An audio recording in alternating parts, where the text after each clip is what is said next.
Assalamualaikum warahmatullahi wabarakatuh. Kami dari kelompok 6 yang beranggotakan Dea Ayunitya, Dita Septianingsi, Safinatus Salama, Sultan Alfarizki, Vina Rahmawati.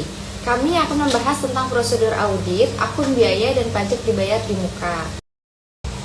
Di sini kami akan membahas tentang yang pertama ada deskripsi akun, yang kedua ada identifikasi resiko, yang ketiga ada prosedur audit yang dirancang, yaitu di dalamnya itu menjelaskan tentang prosedur substantif yang akan dilakukan auditor, yang keempat ada jenis bukti audit yang dikumpulkan, dan yang kelima ada simpulan awal auditor.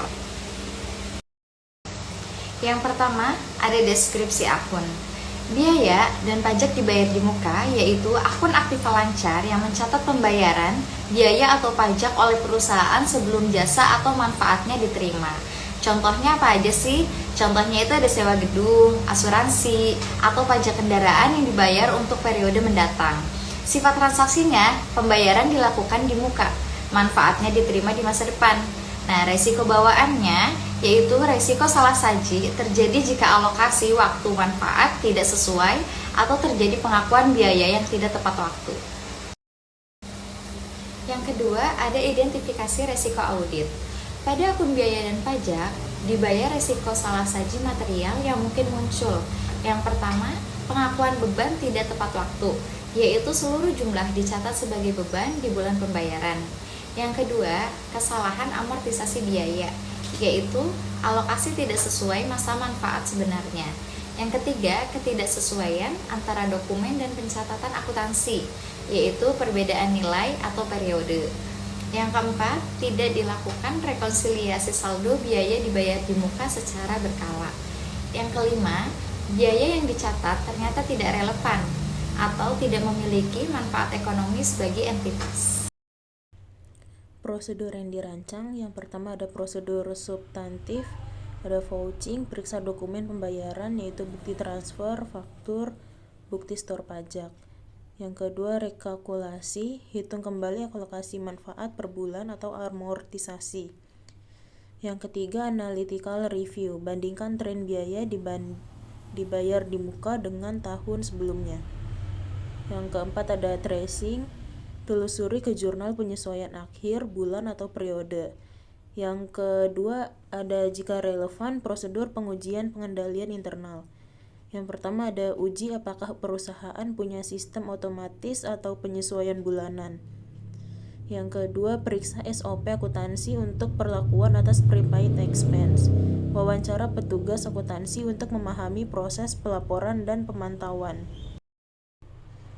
Jenis bukti audit yang dikumpulkan seperti tabel di atas sudah dijelaskan penilaian auditor. Auditor mengevaluasi apakah jumlah dan periode pengakuan sudah sesuai serta memastikan tidak adanya biaya fikir. Selamat pagi. Fokus audit kali ini adalah akun biaya dan pajak dibayar di muka. Kita akan pastikan pengakuan dan amortisasinya sesuai prinsip akuntansi yang berlaku. Apakah ada risiko khusus pada akun-akun ini?